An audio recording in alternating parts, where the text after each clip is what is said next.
Assalamualaikum warahmatullahi wabarakatuh. Perkenalkan, nama saya Nadia Nurfahiroh dengan NIM 242 Di sini saya akan menjelaskan bahan ajar tentang pelesir keliling dunia kelas 6. Slide yang pertama adalah kata pengantar, yaitu berupa puji syukur kehadirat Allah Subhanahu wa taala atas segala rahmat dan karunia-Nya. Tujuan penyusunan buku ajar ini yaitu agar peserta didik tidak hanya memperoleh pengetahuan tetapi juga memiliki rasa ingin tahu, sikap peduli terhadap lingkungan, serta wawasan global tentang keberagaman dunia. Selanjutnya ada daftar isi, yaitu mengenai isi-isi yang ada di dalam buku dan halamannya.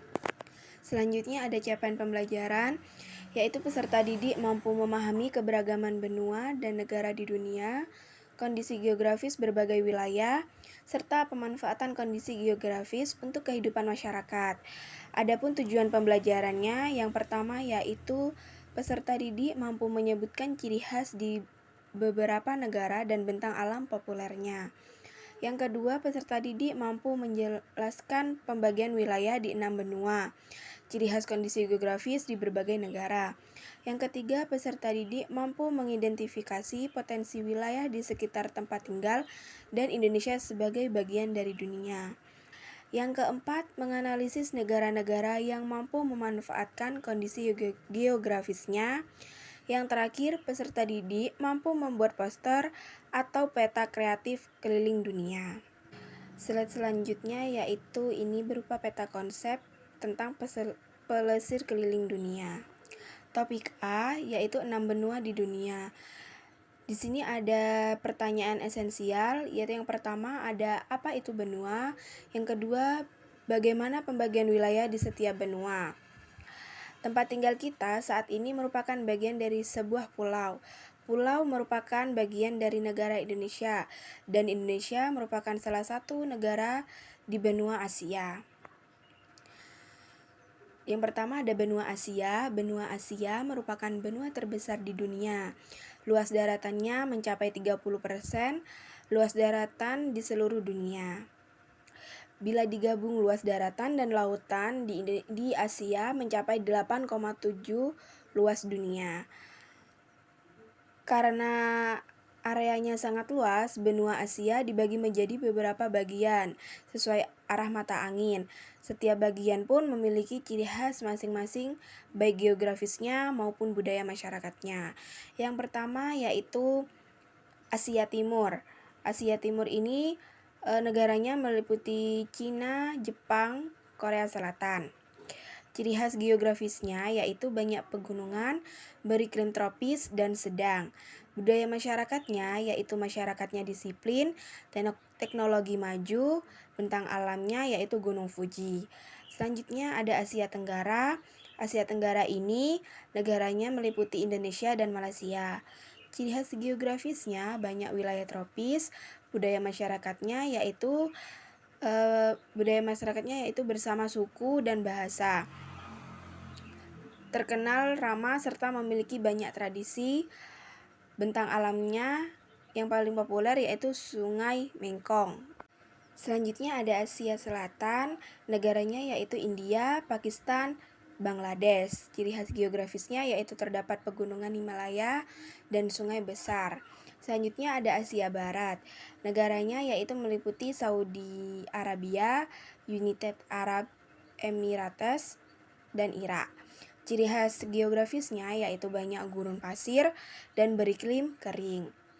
Selanjutnya ada Asia Tengah, yaitu negaranya ada Kazakhstan dan Uzbekistan. Ciri khas geografisnya yaitu padang rumput luas dan turun. Selanjutnya ada Asia Utara, negaranya meliputi Rusia bagian Asia. Ciri khas geografisnya yaitu sangat dingin, banyak hutan, taiga, dan salju. Selanjutnya yang kedua ada benua Amerika. Wilayah benua ini terbagi menjadi 3 bagian, yaitu Amerika Utara, Amerika Tengah, dan Amerika Selatan. Nama Amerika diambil dari nama orang Eropa pertama yang menjelajahinya, yaitu Amerigo Vespucci. Perbedaan paling terlihat dari negara-negara di ketiga wilayah benua Amerika ini, yaitu terkait sosial budaya dan perekonomian. Yang ketiga yaitu benua Afrika, merupakan benua dengan jumlah penduduk kedua terbanyak setelah dunia Asia. Selanjutnya ada benua Antartika, benua yang merupakan zona bebas karena tidak terikat kepemilikan oleh negara manapun.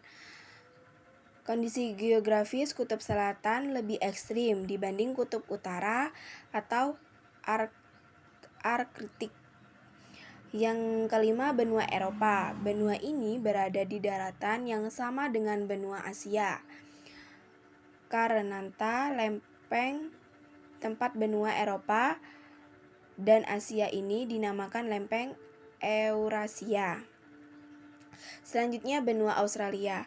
Australia merupakan benua terkecil di dunia. Luas wilayahnya hanya sekitar 7 juta kilometer persegi. Slide selanjutnya yaitu mari mencari tahu, menceritakan informasi suatu negara. Jadi sebelum memulai, memintalah peta benua dan lembar kerja kepada guru kalian. Kemudian duduklah bersama kelompok yang sudah disepakati. Di dalam kelompok, setiap orang akan menjadi presentator atau pembaca informasi. Yang pertama, presentator kelompok akan membacakan nama-nama negara pada peta. Yang kedua, dengarkan seksama nama setiap negara yang dibacakan oleh presenter. Tuliskan nama negara tersebut pada lembar kerja. Yang ketiga yaitu jika telah selesai menuliskan nama semua negara, tambahkan informasi lain tentang benua tersebut. Yang keempat, setelah waktu diskusi dan menyalin selesai, ceritakan tentang benua yang kalian pelajari di depan kelas. Selanjutnya ada lakukan bersama tentang nama-nama negara. Yang pertama yaitu siswa berkumpul dalam kelompok dengan teman-teman yang telah ditentukan oleh guru kalian. Yang kedua, letakkan peta dunia di tengah-tengah kelompok. Yang ketiga, saat bermain, peserta boleh melihat catatan negara dan benua yang dimiliki. Lalu, mulailah bermain permainan Pancasila 5 dasar dengan kategori nama negara. Setelah itu, peserta menuliskan inisial namanya atau menempelkan stiker nama di negara yang disebutkan pada peta kelompok. Setelah itu, peserta akan mendapatkan poin jika menyebutkan negara dan menunjukkan letaknya pada peta dengan tepat. Lanjutkan permainan hingga guru kalian menyatakan durasi permainan telah selesai. Selanjutnya, belajar lebih lanjut mencairnya es di Antartika. Benua Antartika mengandung lebih dari setengah air tawar dunia dalam lapisan es yang membeku. Sebuah jurnal penelitian menuliskan bahwa perilaku manusia selama beberapa abad berikutnya mengirim air itu ke laut secara permanen atau mencairnya es. Selanjutnya memilih tantangan, yaitu menganalisis peta dunia. Jadi peserta didik disuruh menerjemahkan informasi-informasi tadi dan menganalisis peta dunia yang diberikan. Yaitu yang pertama ada benua dengan gurun pasir terbanyak, yang kedua benua terdingin selain Antartika, yang ketiga negara-negara yang memiliki banyak pulau, yang keempat negara-negara yang memiliki area hutan yang luas.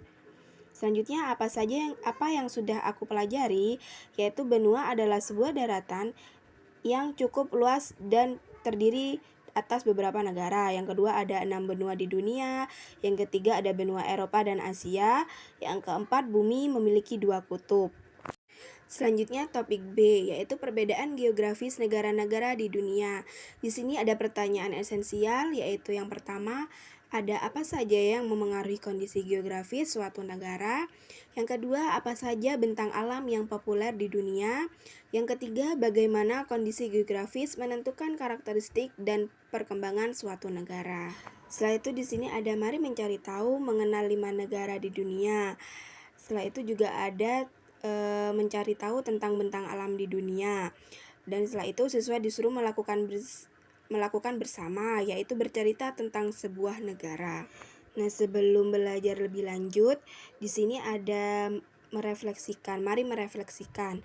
Itu yang pertama, apa memengaruhi perbedaan kondisi geografis di tiap benua. Yang kedua, apa Dampak pengaruh dari perbedaan kondisi geografis tersebut. Yang ketiga, dari bentang alam populer yang sekarang sudah kalian ketahui, mana yang paling menarik atau membuat kalian penasaran ingin dikunjungi.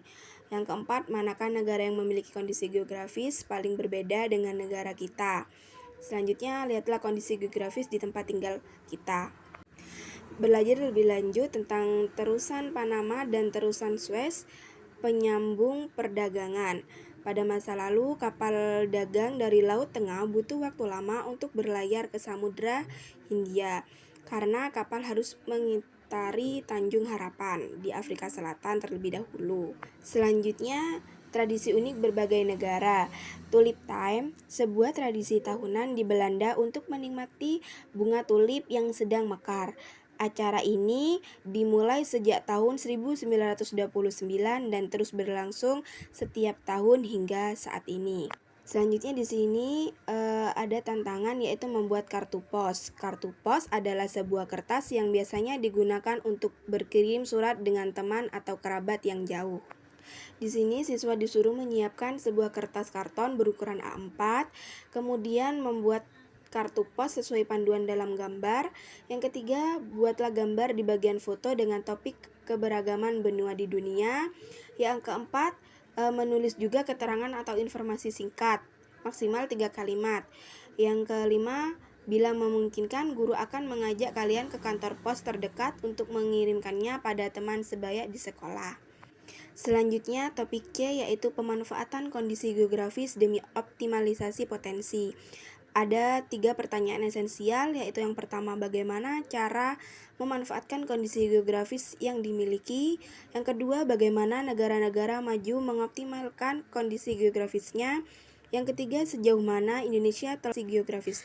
Mari mencari tahu. Di sini siswa disuruh meminta lembar kerja pada guru. Setelah itu membaca dengan teliti dan mencoba pahami ketiga artikel. Yang pertama yaitu peternak Selandia Baru versus Amerika Serikat. Yang kedua, memanfaatkan tanah lapang sebagai kebun penangkap angin. Yang ketiga, belajar dari Singapura, negara maju dengan sumber daya alam terbatas. Mari mencari tahu mengenal kondisi Indonesia. Yang pertama, siswa disuruh mendiskusikan kelompok mengenai kondisi Indonesia. Yang kedua, tuangkan hasil diskusi kalian dalam bentuk tabel.